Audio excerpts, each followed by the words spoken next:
Hey, this is Eric here at Peachtree Classic Cars with a 1970 Mustang Convertible 351 4-barrel original 4-speed car. It's been changed to a 5-speed. Let's see, there we go. Rebuilt the transmission this week. Actually drove great when I got it, but the third gear synchro started grinding a little bit. That's pretty common with the Tremix when they need to be rebuilt. So rebuilt that. Brand new 4-barrel intake, 4-barrel Edelbrock carb. And I got this car from a guy who took really good care of it and did a really beautiful what I'm going to say is a really nice looking driver quality restoration. So this isn't a frame off, perfectly restored, rotisserie Mustang, but it's also not, $65,000. So for about half that price, this is a car that I take my daughter to school in and take my wife on dates. And so kind of hate to see it go. It's one of my favorites that I've had, but it's time to put her up for sale and look at something else. I'm gonna touch the key. She fires right up. Brand new dual exhaust with the Mach 1 tips. It's got a shaker hood on it, and it's fun to watch the shaker move a little bit when you rev it up. We'll take a quick drive here and I'll show you around the car. Gotta mind my neighbors and not race down here.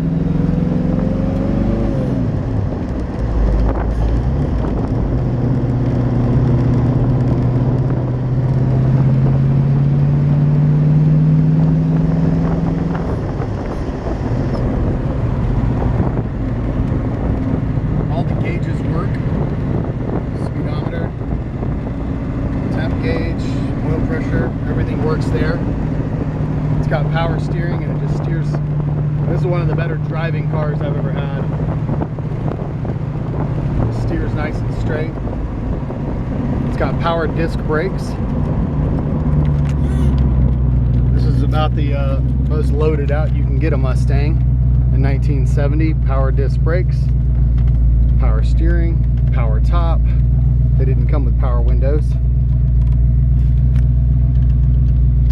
Emergency brake does work as well. Beautiful sounding exhaust. Everything that I think a Mustang should sound like. Very Flowmaster style exhaust. It's actually Summit Racing exhaust, but I believe Flowmaster actually makes those.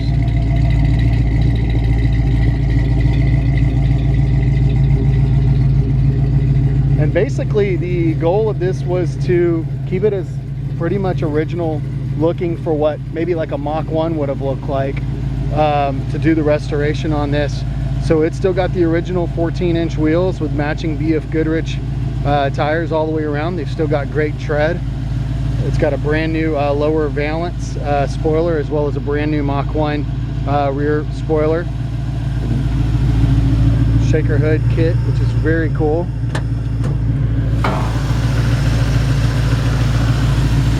Nice, smooth, and strong running 351 Cleveland 4-barrel.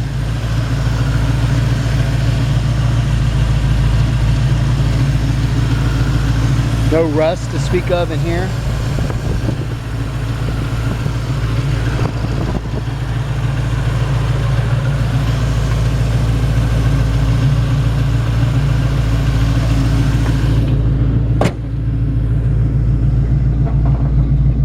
I'm going to shut it off. That way it's a little quieter and we can hear as we go around the car. Very straight body. It's not perfect, and we can get right up on the car in just a minute. We can go kind of panel by panel and show the imperfections. Like I said, this is a driver quality vehicle. Its paint job is beautiful. I mean, this is a car that everywhere I go, people want to take pictures with us. They stop us. They want to ask us about it. They're always guessing what year is that. And really the last year of the first generation Mustangs, depending on how you cut it. I suppose a purist would say the 64.5 through 66 is the real first gen, but with the minor body modifications throughout 1964.5 when they first started making these. In 1970 they made the major change in 1971. when they went to a completely different body. So this is really the last year of the first Mustangs, and it's just absolutely beautiful, but not perfect. And like I said, we can go around and nitpick the car, and I'd rather do that. I rarely meet customers face to face. We ship almost every vehicle we sell, so we definitely want to you know, be as honest as we can. So when you get right up on the car, you're going to notice that this front little decorative piece here could be repainted. It appears to be original. In fact, there's a little screw missing there. Just noticing that. It could stand to be repainted. It's got a brand new front bumper, and like I said earlier, front valance, as well as a brand new nose piece here. In fact, we just put that on at the same time as the stripes. Brand new stripes. Decided to do the stripes in vinyl instead of paint for a couple of reasons. A lot less likelihood of imperfections, but also if somebody decided they didn't want the stripes, these are vinyls. They peel right off, wax the hood, you'd never know they were there. So the shaker hood kit and everything is also brand new. This is a really expensive thing to do, to redo all the shaker stuff. If you look it up online, you'll see that is not a cheap thing to do. Walking around the car, the wheels are original, and if you look very closely, there's a little bit of minor pitting, and every single wheel has just a little bit of this, you know, couple little spots if you get right up close to it. I had actually, there's a company that makes the Mag 500s that look identical to this, but they're 17s, and I had really thought about putting them on this car if I was going to keep it, because I like a little bit bigger wheel, but I also like the fact that this has got the factory look, and I kind of didn't want to mess with that either. So going around the car just a little bit more, one little spot, couple little spots I noticed down here just from opening and closing the doors, or just from it driving, and I've actually got a little touch-up paint. I could have touched that up before I did the video, and you might not have even noticed, but again, I'm not trying to hide anything. Doors are straight other than that, no rust. This panel over here looks really good. This is an old original side marker, and if you get really close into it, you can see, you know, the little bit of pitting from the original pot metal. All the paint on the hood on the deck lid looks great. This is a brand new spoiler. Mustang, new here, new fuel tank cap, as well as a brand new rear bumper and brand new exhaust tips. The lights are on both sides, appear to be original, so they show their age, but they're still in great shape. They're just not brand new. As well as the reverse lights down below. And I'm not sure that the reverse lights are turn on or not. I've had a lot of Mustangs in my life now, and I don't know that I've ever had one with reverse lights that worked, but same as the other side, original side marker. Walking around the car, continuing to be picky. Again, you know, these are the original wheels, you know, the black paint on them. If you wanted to keep the originality of these, you could restore them. Typically, it's cheaper almost just to buy brand new ones, but these are the old originals. So little spot here down on the bottom, just like the other side where the paint got scuffed. You know, this is getting in and out of the car and hitting it. My wife's probably hit it with her high heels when we went on a date. You know, hitting it with your feet when you get in and out of the car. Other than that, continuing around the car here, it looks great. Side markers on both sides here are also original. Just a touch of minor pitting if you get right up on it. One thing that I love about Mustangs, and when we first started doing restoration work about 11 years ago, I opened my first restoration shop, which, by the way, we don't do anymore. We don't do restorations for the public anymore. But the thing that I got into Mustangs, first of all, I love Mustangs. I love first generation Mustangs, and I love first generation Camaros. Those are kind of my favorite cars. Of course, Corvettes, and there's all kinds of other cars. I can't pick a for sure favorite, like I can't pick a favorite child of mine. But the reason I kept coming back to Mustang is parts are super affordable compared to other vehicles where you're trying to chase down parts. It's so cheap to buy. So a car like this over the winter when it's cold and you got it mostly parked in the garage and you're probably not going to pull it out, this is a great time to spend, you know, the $35 for the side markers and the, you know, maybe, you know, whatever, you know, the nickel and dime stuff that you want to go through and do little things, you know, a little bit of touch-up paint, you know, so much of this stuff that you can do yourself, you know, pull the little valance off and repaint it, just little things like that. So love the fact that Mustangs are just so affordable to mess with. Original VIN tag here. I believe that's the first year that Ford did the VIN tag. Inside, it's got a brand new upholstery, and I say brand new, this has been done about 2 years ago, so 2 years new. Still looks like it's brand new. Brand new dash cap. I did not, and I think this is a new aftermarket radio that is in the spot. I believe that the previous owner told me it should be working, and I just didn't go after that. All the gauges work when you pull the light switch. Even the gauge lights work. Wipers work. I did not pull or push on the washer, and I haven't tried the lighter. The fan, I believe, does come on and off. I know the heater is working. I've driven the car in cooler weather with the top down. We roll the windows up and turn the heater on and still enjoy it. And of course, there's always the Christmas parade and holiday parades and stuff like that in the colder weather. Brand new seat covers, front and rear. It's got a brand new carpet kit, and the brand new pony matching floor mats. Another thing too is I'm 6'3", and the factory stance on these seats is a little tight. So we went ahead and put the extensions in on both sides.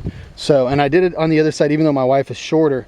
So that way, when she sits, when we only did the driver's side, actually, there were a couple times we rode in it together, and she said, "I can't scoot back as far as you can. I don't feel like I'm sitting right next to you for us to talk, you know, have a conversation while we're riding along." So we did the what we kind of call the tall man, or the tall man package extension on both sides, so you can scoot the seat significantly farther back. We added about 2.5 or 3 inches of travel, and it still pulls all the way forward. My wife can drive this car. She can scoot the seat all the way forward and still reach the pedals just fine. We just added it on the rear, so we pulled it back so that it'll accommodate for a lot more leg room. It's got a nice looking interior. It's not perfect, but it's really pretty. Like I said, you know, brand new carpet, basically an entire brand new interior kit, along with the center console with the wood grain that matches. One thing that I did think about doing was maybe doing a wood grain over the where the glove box would be, above the glove box. The Mach 1 addition to that is doing the wood grain here and putting the clock in. I'm fighting the light here with the sun going down a little early since it's daylight savings time. Seat belts on all 4 sides, so we let the kids ride in the back and they've got a seat belt. Another thing, it's got brand new top. I'll be putting that top up in the pictures, but I don't want to put it up and pull it back down. It's also got a brand new boot. And real quick, I am running a little over on time, trying to talk fast, and I usually try to get all the way around the car and even underneath it. So this is going to be a little bit longer. Partly because I'm just in love with the car, so I'm talking about it more. So kind of apologize for being long-winded on this one, but new weather stripping around the back. It's got the newer, you know, it's not a carpet, but you know, the rubber mat in the back. New fuel tank that was replaced. Some lights, I mean, this wiring back here, I'm not positive, but I think it's actually for for stereo speakers. Somebody that used like a trailer wiring. I don't know, I see guys do stuff like that. I'm not positive, but it doesn't do anything. It's really solid back here. Just wanted to be able to show all this. Solid on this side, and like I said, I'm fighting the sunlight here. There we go. So let me close this up and show you underneath the car real quick. This is not a World of Wheels car. It's not perfect. These rockers are solid. Somebody did do some floor pan repairs. I think they could have done a better job doing this weld. It's not the cleanest, but it's solid all the way across. It could be ground down and smoothed. Underneath the car though, do not find any rust to speak of. Floor pans appear to be in great shape. There's some undercoating there that somebody did. Like I said, I believe that somebody replaced the floor pans, and that's why the rockers look the way they do. Brand new exhaust, and hopefully we can maybe be able to see a little bit better on the other side. Subframe rails all look good. It's also got a 9-inch rear end, but I do not believe that it has posi traction.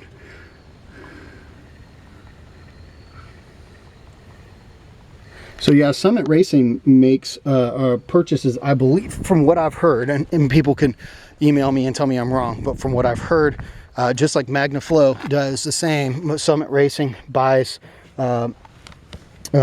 exhaust from Flowmaster, and they have the Summit Racing brand stamped on them, but they're basically identical to Flowmasters. If you take a close look, You can see it looks exactly like a Flowmaster, and it sounds exactly like a Flowmaster. Again, same on this side, nice and solid. You can see the brand new exhaust run all the way back. Just a nice solid car under here, and I don't see any rust to speak of. You know, the underneath of these Mustangs, even originally from the factory, were never really pretty to look at. They're never really perfect, and a lot of people, when they do their restorations, make them look even nicer than factory. New brake calipers. Like I said, this is disc brakes. This is really solid looking underneath here. All the front end was also actually redone. I forgot about that. Bushings and everything have all been replaced. So now that I was looking down there, I remember that when we had bought it, that the guy had just rebuilt the front end on it. So there you have it. I went super long, but I think the car deserved a good explanation. It's absolutely beautiful. I think I've got this priced right in there with the rest of them that look very, very similar. And I think the bonus on this, especially the shaker hood, also the color. I see a lot of red ones. I see a couple of yellow ones. Mostly I see red ones. And so I just absolutely love this color, and I don't know what it's called. It's like a Patriot Blue. In fact, we have a golf cart that's called Patriot Blue, and we park it next to this. It looks identical, but it's just absolutely gorgeous. Love the blue. Great car to have in the lineup, and it's been super, super reliable. I'll toss my wife the keys to this car any day, let her drive it, run, go get groceries, go get the kids from school, not even think about it. It's just absolutely beautiful.